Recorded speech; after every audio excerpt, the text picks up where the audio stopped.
Having grown up here, What's that? not fully appreciating what's up on that ridge, learning about what used to be right here.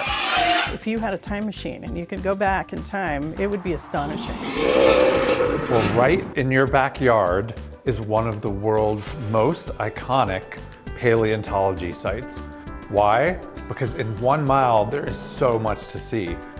And you know, one of the things that we talk about a lot is how every scientist started out as a curious kid. And it's places like Dinosaur Ridge that we can really foster that curiosity. Dinosaur Ridge is a hogback that's located just east of Red Rocks. People are surprised to learn that dinosaur tracks and fossils are on the hogback, and you can walk right up to them and see them, and it's like you've gone back in time 100 million years. You've gone to the Cretaceous, and then on the other side, you've gone to the Jurassic, which is mind-blowing. It's as if we planned it that way. Paleontologists all over the world know about Dinosaur Ridge.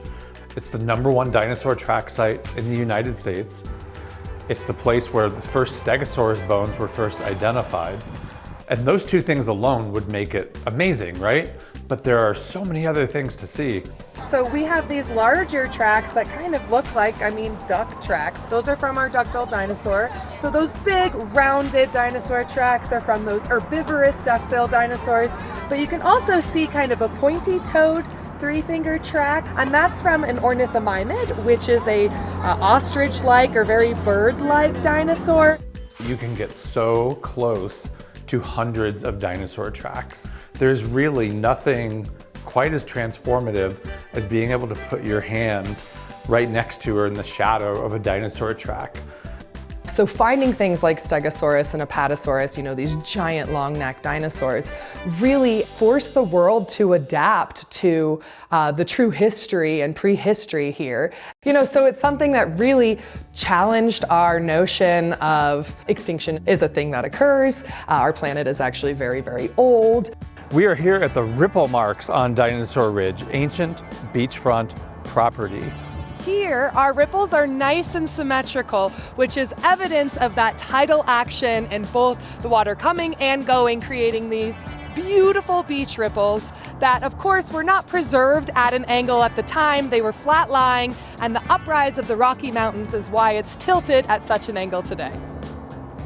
We have all sorts of cool research coming out that, again, we can tell so much about the behavior of these animals from things like tracks and traces that the bones alone don't tell you those stories. And I think that that is another reason to visit Dinosaur Ridge and learn something new. Families can come here, individuals can come here of any age. It's up to you if you want to walk the ridge or ride your bike over the ridge.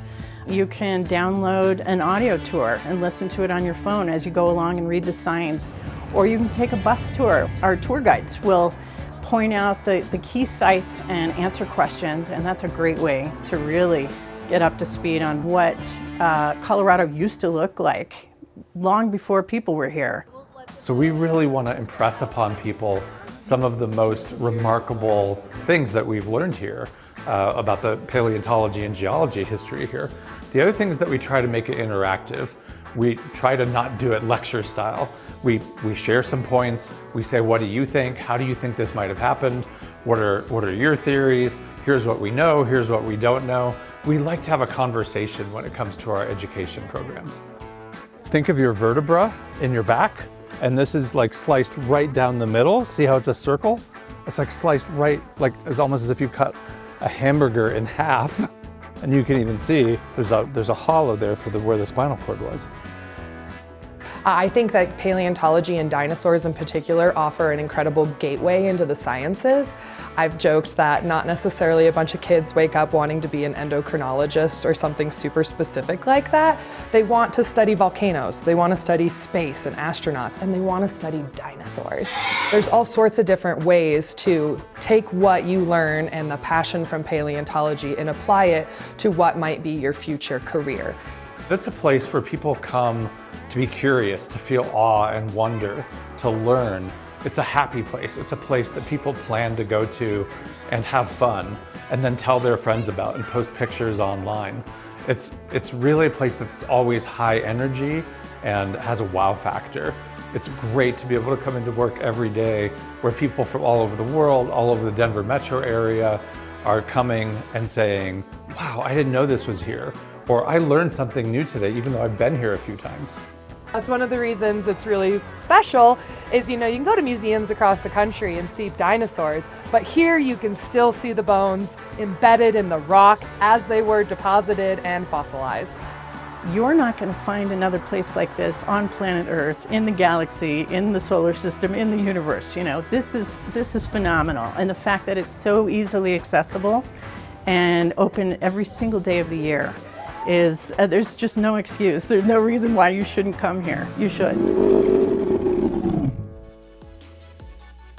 Stay elevated by subscribing to the city's YouTube page and stay tuned to our social media channels for more content. Don't miss our new episodes of Elevating Denver, premiering each month. Thanks for watching, Denver.